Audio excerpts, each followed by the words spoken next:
दोस्तों Facebook live में एक बार आपका फिर से बहुत बहुत शुक्रिया, बहुत धन्यवाद कि आप लगातार हमारे लाइव वीडियो को देखते हैं और अपनी प्रतिक्रिया जाहिर करते हैं। आज हम बातचीत का सिरा बहुत ही दिलचस्प पहलू से खोलने की कोशिश करेंगे।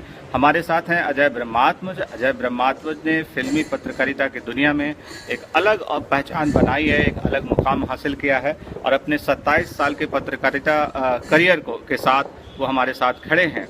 आमतौर पर हमारा जो अनुभव रहा है वो ये कि पत्रकारिता के भीतर, मीडिया इंडस्ट्री के भीतर 3 तरह के लोग हैं। एक, जिन्होंने जीने और मरने की कस्में इसी मीडिया इंडस्ट्री के भीतर खाई हुई है और धीरे धीरे जो है वो काम करते हुए अपने स्वाभाविक तरीके से उससे निकलते हैं। दूसरे तरह के वो लोग हैं जो मीडिया में काम तो करते हैं लेकिन इतना ज़्यादा फ्रस्ट्रेटेड हैं, इतना ज़्यादा हताश और निराश हैं कि उन्हें लगता है कि इससे जितना जल्दी मुक्त हो जाएं उतना ही बेहतर है, और नतीजा कि वो पत्रकारिता करते हुए, पीटीसी देते हुए, स्क्रीन पर चमकते हुए भी गुरु जंगेश्वर यूनिवर्सिटी, मेरठ विश्वविद्यालय यूनिवर्सिटी, चौधरी चरण सिंह विश्वविद्यालय या कुरुक्षेत्र यूनिवर्सिटी से कॉरेस्पॉन्डेंट से एमए करते हैं। और कोशिश ये रहती है कि जो मीडिया का दबदबा उन्होंने बनाया है, इस दबदबे के बिना पर वो किसी न किसी कॉलेज या संस्थान में चले जाएं। और ये दूसरे तरह के जो लोग होते हैं वो न्यूज रूम की दुनिया में, क्लासरूम की दुनिया में वापस आने की कोशिश करते हैं। ये अलग बात है कि जब वो न्यूज रूम में होते हैं तो क्लासरूम वाले लोगों का एक खास किस्म का मजाक भी उड़ाते हैं, तंज भी कसते हैं। तीसरी तरह के वो लोग होते हैं जो मीडिया में होते हैं तो उतना ही मीडिया में होते हैं और मीडिया का जो फ्रस्ट्रेशन है, जो हताशा है, वो उनकी ज़िंदगी पर हावी नहीं होते और वो अपनी ज़िंदगी को उतनी संजीदगी से जीते हैं। तो हमारे साथ तीसरी कैटेगरी के अजय ब्रह्मात्म जी हैं जिन्होंने पत्रकारिता को उतना ही बेहतर तरीके से जिया है जितनी कि अपनी ज़िंदगी के। और आप अगर उनकी टाइमलाइन को देखेंगे तो एक खास किस्म की उत्सव धर्मिता, एक खास किस्म का अंदाज और जीवन के प्रति पॉजिटिव अप्रोच दिखेगा। तो अजय जी, बहुत बहुत शुक्रिया कि आप हमारे दोस्तों के बीच अपनी बात रखने आए हैं। सबसे पहले तो ये कि रिटायरमेंट की बहुत बहुत मुबारकबाद। वो इसलिए कि मुझे लगता है अब 100% वो सारे काम कर पाएंगे जो कि आप अपने पेशे के दबाव में काफ़ी कुछ नहीं कर पा रहे थे। वो कौन से काम होंगे, जरा हमारे दोस्तों को भी बताइए। जी शुक्रिया, बहुत ही अच्छा लगा और बहुत अच्छी बातें हो रही हैं हमारी।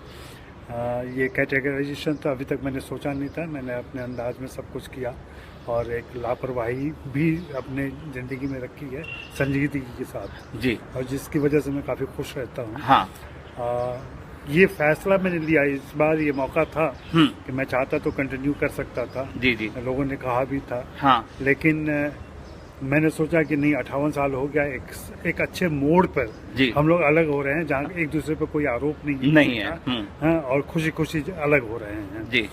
तो ये फैसला लेने का एक सबसे बड़ा कारण ये था, मैं कहीं से निराश नहीं था, न मैं हताश हुआ था कि मैं जो कर रहा हूँ वहाँ कुछ मजा नहीं आ रहा है। करेक्ट। मजा मेरा अभी तक आ रहा है और वैसा काम फिर से करना पड़े तो फिर से मजा आएगा। बहुत खूब। लेकिन मैंने ये अवकाश लिया एक तरीके से उस काम से कि नए तरीके का काम शुरू करें। ठीक है। दबाव तो है, हाँ, दबाव मेरे ऊपर अपना मानसिक दबाव है, लोगों का दबाव है। हाँ, बाहरी लोग ये कह रहे हैं कि अब आप वे नहीं रह जाएंगे, आपके लोग फोन नहीं उठाएंगे, आपसे लोग बातें नहीं करेंगे। हाँ, तो लेकिन मैं उन्हीं से बचना चाहता हूँ, उसी फोन से, वैसे ही झूठे अहंकार से बाहर निकलना चाहता हूँ कि मैंने सबसे पहले फिल्म देख ली, या मैं अमिताभ बच्चन को जानता हूँ, या मैं आमिर खान से बात कर सकता हूँ। मैं इस झूठे अहंकार से बाहर आकर के और कुछ वास्तविक काम करना चाहता हूँ। सिनेमा में काफ़ी दिनों तक काम किया मैंने। सिनेमा के कुछ ऐसे पहलू हैं जो मुझे लगता है जिसको रेखांकित करने की ज़रूरत है, जिसको हाईलाइट करने की ज़रूरत है। हाँ, ये ठीक है कि आमदनी मेरी रुक गई है जी, एक बहुत बड़ा सवाल है। रुक नहीं, कम गई है। नहीं, रुक अभी फिलहाल अच्छा, रुक गई है, चलिए ठीक है। तो उससे एक फ्रस्ट्रेशन हो सकता है, लेकिन फ्रस्ट्रेशन इसलिए नहीं है मेरे पास कि मेरे पास एक संबल है अच्छा सा, मेरी पत्नी भी है और मेरी आजीविका की अपने कुछ तरीके हैं जिससे मैं निकाल लूंगा चीज़ों को, ऐसा लगता है। रही बात, पैसा बहुत इंपॉर्टेंट नहीं है। इंपॉर्टेंट अभी मेरे लिए जो है कि मैं क्या करने एंगेजमेंट और क्या करने जा रहा हूँ। और सचमुच में ये मन के अंदर और अपने बैक ऑफ द माइंड में ये बात जरूर रही है कि कुछ तो ऐसा करके जाऊं मैं ताकि लोग पढ़ें तो कहें कि इसने अपने अनुभव से कुछ सीखा और कुछ बताया लोगों को जी। हाँ, ताकि कुछ लोगों को पता चल सके कि क्या हो रहा है मेरी लाइफ में जी। तो ये एक बातें थी और जिसकी वजह से मैंने जिसकी वजह से मैंने ये फैसला लिया और अभी शायद बताना ठीक नहीं रहेगा कि मैं क्या काम नहीं, कर रहा हूं। उस पर हम बात भी नहीं करेंगे। आपकी बहुत सारी योजनाएं, आपने तो बल्कि उन चंद लोगों में से है जो फेसबुक टाइम पर लाइन पर लिख रहे हैं कि आप मुझे सुझाव दीजिए कि मुझे क्या करना चाहिए, और मुझे भी लगता है कि इस तरह से एक दूसरे किस्म की क्रिएटिविटी लोगों के बीच जाती है। लेकिन मैं जो दूसरा सवाल आपसे करना चाहता हूँ, ये आपने बहुत दिलचस्प बात कही कि मैंने पत्रकारिता में रहते हुए, मैंने मेन स्ट्रीम में एक संस्थान के भीतर काम करते हुए कभी महसूस नहीं किया कि मैं जो कर रहा हूँ वो कुछ नहीं करना चाहिए, या ये जो एक संतोष है अपने पेशे के प्रति, जो एक संतोष है, ये मैं बहुत कम लोगों में देखता हूँ। और कम लोगों में मैं ये देखता हूँ कि वो कई स्तर पर फ्रस्ट्रेटेड होते हैं। एक तो ये कि उन्हें मन का काम नहीं मिल रहा है, दूसरा कि उनके मन की सैलरी नहीं मिल रही है, तीसरा कि वो जो कर रहे हैं उसका आउटपुट क्या होगा। तो बहुत ही अजीब किस्म के एक पैराडॉक्स जो है वो विडम्बनाओं में जीते। वो कैसे संभाला आपने? ये माने हीरो और हीरोइन की शक्लें देख करके तो आप खुश नहीं होते होंगे, तो वो जरा हम दोस्तों को बताएं तो बेहतर होगा। देखिए, जब हिंदी में पत्रकारिता मैंने शुरू की, फिल्म की पत्रकारिता जी, तो बहुत थोड़े से संक्षेप में ये है कि फिल्म पत्रकार जो थे उस समय थे, उनके बारे में कहा था झोलटंग लोग होते हैं। झोलटंग लोग होते हैं, हाँ। वेशभूषा से लेकर के, झोलटंग का मतलब लुक बाय या अपने को बहुत प्रोफेशनल एक लुक अपीयरेंस के साथ पेश नहीं करते हैं जी। और उसमें से ज्यादातर लोग फिल्मी लेखक बनने के लिए पहुंचे हुए थे, जिन्होंने पत्रकारिता को 105 की तरह लिया था जी। और इसी वजह से अच्छा, ज्यादा पढ़े लिखे लोग भी नहीं थे। मैंने खुद जब पत्रकारिता ज्वाइन की थी, तो मेरे दोस्तों ने कहा कि अगर तुमको फिल्म पत्रकार ही बनना था तो तुमको जेएनयू में पढ़ाई करने की क्या जरूरत थी, तुमको चीन जाने की क्या जरूरत थी, तुमको दुनिया के। मैं फिल्म पत्रकारिता में आने के पहले अंतर्राष्ट्रीय राजनीति पर लिखता था, मैं राजनीतिक विषयों पर लिखता था, एडिटोरियल पेज पर लिखता था। लेकिन जब फिल्म राजनीति में आया धीरे धीरे, तो शुरू में मेरी भी आशंका थी कि फिल्म शायद इतनी अच्छी चीज़ नहीं है, पूरे समाज में जो फिल्मों की समझ है वही समझ मेरी भी। अच्छा। लेकिन जब फिल्मी बिरादरी के साथ मेरा आना जाना हुआ, मिलना हुआ, लोगों से मिलना हुआ, तो बड़े ही समझदार लोग मिले। मैं तो पॉपुलर लोगों को भी इतना समझदार पाता हूँ जो कि जिनके बारे में आम धारणा, दीपिका जैसे, रणबीर कपूर हो, इवन वरुण शर्मा हो, आप इनसे कभी बातें कीजिए, कभी मिल के बैठिए, तो इनकी जो जानकारियां हैं आपसे बहुत ज़्यादा, इनका एक्सपोजर इतना बड़ा एक्सपोजर है ना। मुझे तो लगता है कि कई बार सोशल साइंटिस्टों को और लिटरेचर के लोगों को ऐसे फिल्म कलाकारों के साथ बैठ करके एक फ्री इंटरेक्शन करना चाहिए, जहाँ उनकी फिल्मों की बातें आप ना करें। हाँ, जीवन की बातें जैसे पिछले दिनों एक देश के बड़े चैनल में मैंने देखा कि वो पर्यावरण को लेकर के, मेरे ख्याल दिया मिर्जा बात कर रही थी, और जब दिया मिर्जा बात कर रही थी तो लग रहा था कि कोई सच में इन्वायरमेंटलिस्ट जो है वो पर्यावरणविद बात कर रहा हो। तो आप ये एक स्टीरियो इमेज जो है वो फिल्मी पत्रकारिता की भी तोड़ने की बात कर रहे हैं। और दूसरा ये कि जो हम एक्टर और एक्ट्रेस को एक सेलिब्रिटी और स्टारडम के खांचे में देखते हैं, आप कह रहे हैं कि नॉलेज जो है, उनके पास ज्ञान जो है वो बहुत अलग किस्म का और काफी फिल्टर्ड है। बहुत ऐसा होता है कि हम अमूमन उनसे सिर्फ फिल्मों की बातें करते हैं, और फिल्मों में आजकल जो फिल्म पत्रकारिता चल रही है उसमें फिल्मों के बारे में ज्यादा बताया नहीं जा सकता, अपनी ही फिल्म के बारे में। तो ले दे करके एक झाड़ी के आसपास हम डंडे मारते रहते हैं, सांप कहीं और चला बैठा रहता है। तो अजय जी, कहीं ये तो नहीं आप कहना चाह रहे हैं कि आप इस तरह के लोगों से मिलते रहे, सिनेमा के लोगों से, लेकिन आपका एक इंटेलेक्चुअल थर्स्ट उनके जरिए फुलफिल होता रहा, जिसके कारण आपको ये फ्रस्ट्रेशन या बेचैनी नहीं है कि हम कर क्या? जाहिर सी बात है, जाहिर सी बात। दूसरा, मेरा हमेशा हर प्रोफेशन के बारे में, आप जिस प्रोफेशन में भी जाते हैं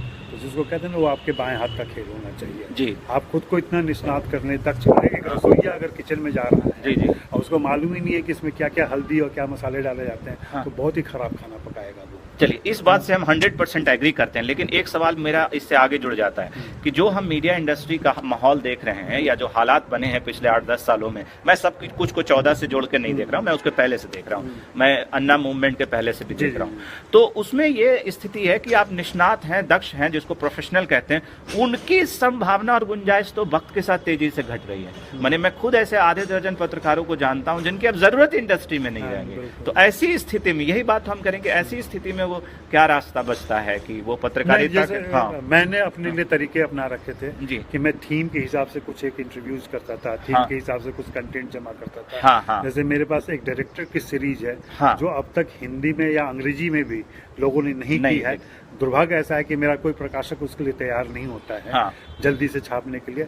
मेरे चौन्नी के ब्लॉग पे है, और आश्चर्य हुआ कि सारे पॉपुलर आइटम्स, फोटोग्राफ्स के बीच में आज भी सबसे ज्यादा पढ़े जाने वाला इंटरव्यू अनुराग का, और वो 5000 से ज्यादा शब्दों का है। हाँ, 5000 नहीं, 12,000। 12,000। दोस्तों मैं एक चीज, ये चवन्नी इन्होंने कहा, चवन्नी चैप अजय जी का बहुत ही मशहूर ब्लॉग है, और वो ब्लॉग कहना उसके लिए बहुत माने एक छोटा पड़ जाएगा, क्योंकि ब्लॉग जब हम कहते हैं तो बहुत ही इंडिविजुअल पर्सनल चीज लगती है। उसमें दर्जनों बाहर के लोग भी कंट्रीब्यूट करते हैं, और अजय जी इसे और अलग तरीके से ले जाएंगे।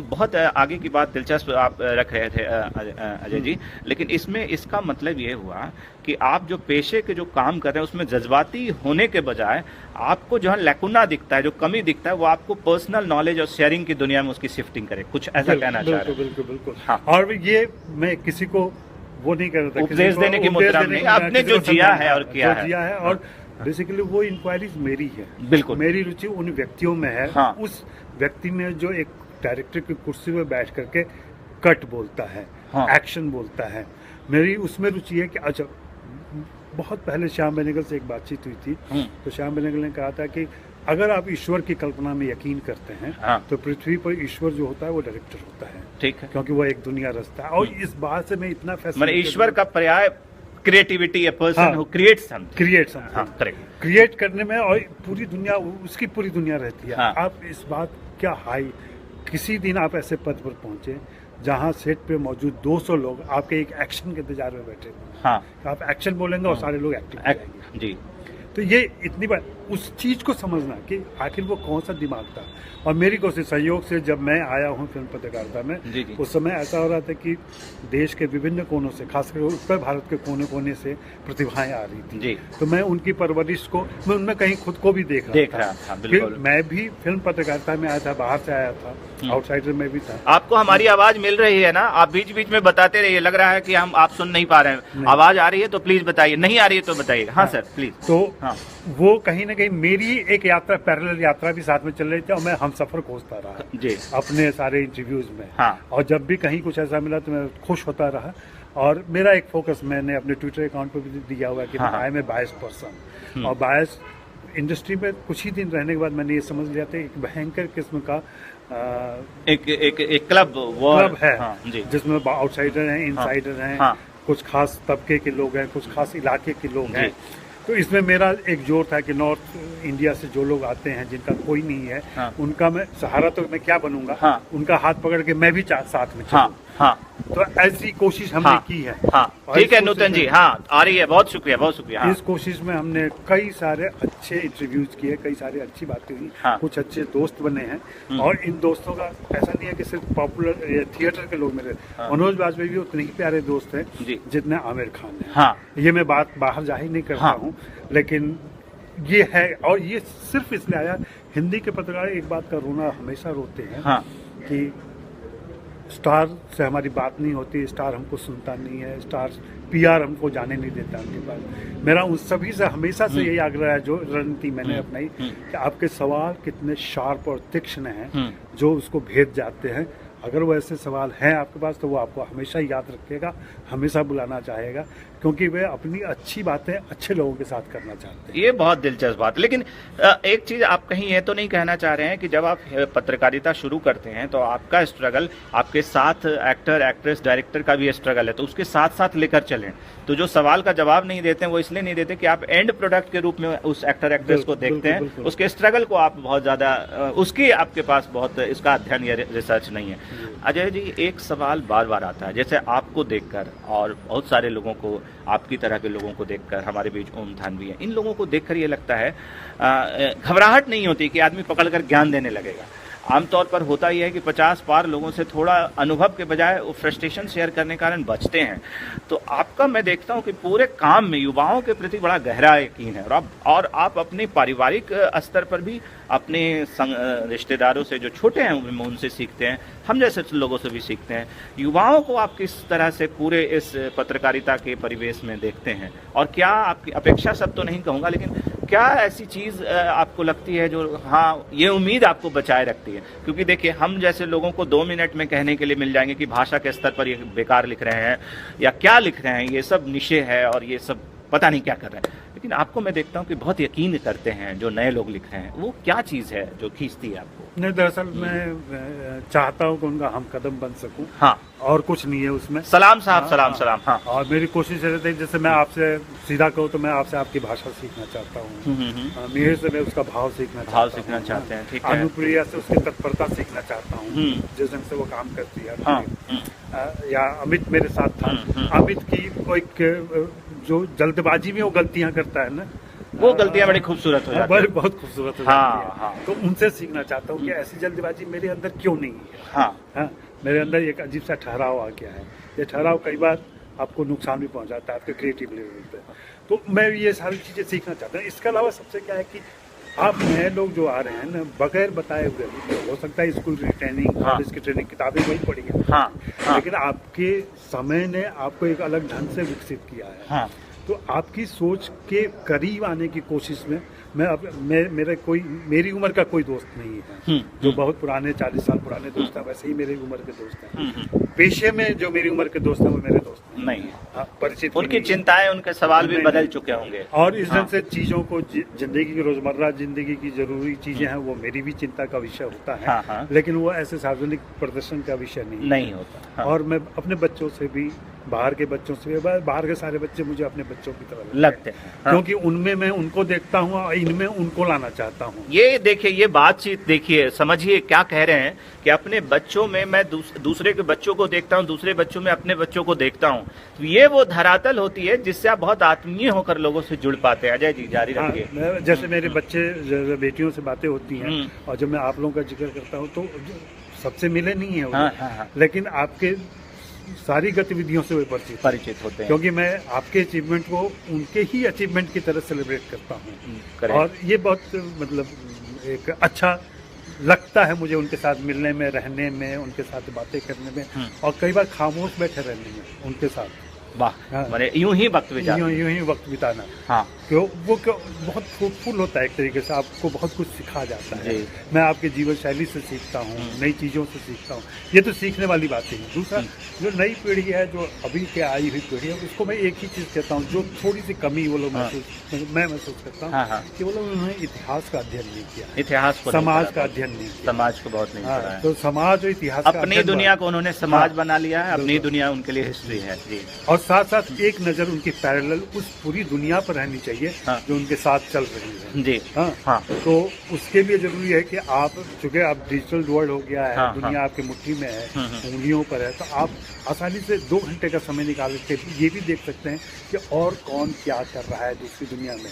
सिर्फ अपनी ही पत्रकारिता, हिंदी पत्रकारिता के हिंदी पत्रकारों से बात करना और मिलकर के उन्हीं के साथ चर्चा करना, एक घेटों में रहने की जरूरत नहीं है। घेटों से बाहर निकलने के लिए जरूरी है कि आप लगातार इंटरनेट के थ्रू, अब क्यों नहीं न्यूयॉर्क टाइम पढ़ सकते, क्यों नहीं गार्डियन पढ़ते हैं, क्यों नहीं हॉलीवुड रिपोर्टर पढ़ते हैं, क्यों नहीं उसको हिंदी या अपने क्षेत्रीय भाषाओं में अनुवाद कर सकते हैं कि दुनिया के 10 बड़े रिव्यूअर कौन से हैं, आप आसानी से सर्च कर सकते हैं। उन रिव्यूअर्स के रिव्यूज पढ़िए आप, आपको दृष्टिकोण नया मिल जाएगा। बड़े इंटरव्यूज पढ़िए आप, उनसे सवाल मिल जाएंगे आपको। और सवाल ये है कि आप कितने उलझे हुए हैं जिंदगी में, कहने का उलझना गलत सेंस में नहीं, उलझे मतलब जिंदगी गुथे हुए हैं, इंटैंगल्ड हैं। तो आपके पास अपने सवाल होंगे, आप अपने ही सवालों से पूछ लीजिए ना। फिलहाल तो एक सवाल हमारे पास अखिलेश जी की तरफ से आया। उनका कहना है कि एक पत्रकार नौकरी की तलाश में आर्थिक तंगी से जूझ रहा हो तो अब उनसे क्या करना चाहिए। आप दोनों से आग्रह है कि इस सवाल पर भी थोड़ी चर्चा करें। अखिलेश जी के इस सवाल को आप लीजिए। मैं तो अखिलेश जी बहुत विस्तार से इस पर बात करूंगा फिर कभी। अजय जी थोड़े समय के लिए हमारे साथ हैं सर। नहीं, आर्थिक तंगी तो बहुत ही मतलब पर्सनल होने के साथ साथ अपनी पारिवारिक समस्या भी है। लेकिन उसमें तरीका तो ऐसा नहीं, कहीं से छात्रवृत्ति मिलेगी नहीं, कहीं से आपको कोई फेलोशिप मिलेगी नहीं, इस ढंग के सिस्टम अपने यहाँ नहीं है। तो जो जहाँ है वहीं पे अभी सिस्टम अभी आ गया कि पैसे कमाने के तरीके बहुत सारे निकल आए हैं, जो बहुत ही डेमोक्रेटिक, और जहाँ अपने को बगैर किसी समझौते के आप पैसे निकाल कर सकते हैं। फिर ये है कि आप कितना पैसा कमाना चाहते हैं और सामने आदर्श क्या है आपका। अगर सिर्फ पैसे ही अखिलेश जी कितना पैसा कमाना चाहते हैं, ये एक बुनियादी सवाल है। अगर रोजी रोटी और एक जीविकोपार्जन तक है तो मुझे लगता है कि एक सीमित आय तो हो सकती है, आजकल आराम से हो सकती है। इवन ब्लॉग भी आप चला लें और ढंग से चलाएं। और मैं तो कहता हूँ किसी चीज पर, एक मोची भी आजकल को अपना ब्लॉग चालू करे ना, जूते गांठने का, तो लोग उसको देखने आएंगे, उसको पैसे भी देंगे। हाँ हाँ, अजय जी के से में बहुत सारी बातें करनी है। मेरे पास तो अभी सवालों का पूरा जखीरा है, लेकिन दो समस्या है। एक तो कि अजय जी को जाना है, और दूसरे हमारे मोबाइल की बैटरी बिल्कुल ठप होने वाली है। तो इससे पहले कि ये अधूरा सा वीडियो लगे, बातचीत अधूरी लगे, चलते चलते अजय जी आपको तो हम बहुत बहुत मतलब मुबारकबाद दूँ एक नई दुनिया शुरू करने के लिए, क्योंकि हम रिटायरमेंट शब्द हमारी डिक्शनरी में बिल्कुल नहीं है। मेरा बस चले तो मैं ऑक्सफोर्ड में भी मार्कर लगा करके उसको डिलीट कर दूँ। लेकिन चलते चलते आपसे सिर्फ ये कि आप जितना ज़्यादा पेशे के स्तर पर जाने जाते हैं, उतने ही ज़्यादा सुलझे हुए, बहुत ही बिंदास खुशमिजाज इंसान के तौर पर भी जानते हैं। हमारे बहुत सारे दोस्त फेसबुक टाइमलाइन पर मैं उनके स्टेटस को देखता हूँ, इनबॉक्स में उनके बहुत सारे सवाल आते हैं, तो मुझे लगता है कि ये पत्रकारिता से कम अपनी ज़िंदगी से ज़्यादा उबे हुए और परेशान हैं। तो कुछ ज़िंदगी के फलसफे को लेकर के आप उनको संदेश दें तो बड़ा अच्छा होगा। मैंने कुछ दिनों पहले स्टेटस डाला था कि जिंदगी है तो तनाव रहेगा, हाँ, और जिंदगी है तो लगाव भी रहेगा। आ जा रहे हैं राम कुमार जी, चिंता न करें, कल तक हाजिर होंगे आपके सामने। जिंदगी है तो तनाव भी रहेगा, जिंदगी है तो लगाव भी रहेगा। हाँ। चुनना आपको है कि आप लगाव चुनते हैं कि तनाव चुनते हैं, और लगाव आप चुनेंगे तो अपने आप सारी चीजें जुड़ने लगेंगी इसके साथ। बहुत ही अच्छी बात कही। और मेरे हिंदी के एक प्रोफेसर नित्यानंद तिवारी ने एक बात पढ़ाते हुए, पद्मावत पढ़ाते हुए कही थी कि जिंदगी हर हाल में जिया जाता है। और उन्होंने एक लेख लिखा, कभी मौका मिले तो पढ़िए, सृजनशीलता का संकट महिला आंचल पर। और उन्होंने कहा जिंदगी हर हालत में जीना चाहिए, जी जानी चाहिए, जिंदगी का कोई दूसरा विकल्प नहीं। क्या मैं गलत कह रहा हूँ? नहीं, ये लाइन आज से 25 साल से मैं दोहरा रहा हूँ। हमें जिस हाल में रखोगे हम जी लेंगे। क्या बात है। तो हम इन्हें बहुत बेहतर हाल में दिल्ली से मुंबई भेज रहे हैं, और मुंबई के दोस्त ज्यादा परेशान ना हो। कल आपके दोपहर आपके साथ लंच में होंगे। अजय जी से हमारी बातचीत जारी रहेगी, और सब कुछ ठीक ठाक रहा तो मुंबई में भी फिर से हम फेसबुक लाइव करेंगे। बहुत बहुत शुक्रिया। अजय जी को सवाल इनबॉक्स में कर सकते हैं, कमेंट में और सवाल कर सकते हैं। ज़रूरी नहीं कि हर बात वीडियो में वो लाइव करके बताएं, वो आपको लिख कर या आपसे बातचीत करके भी उन सवालों का जवाब देंगे। बहुत बहुत शुक्रिया।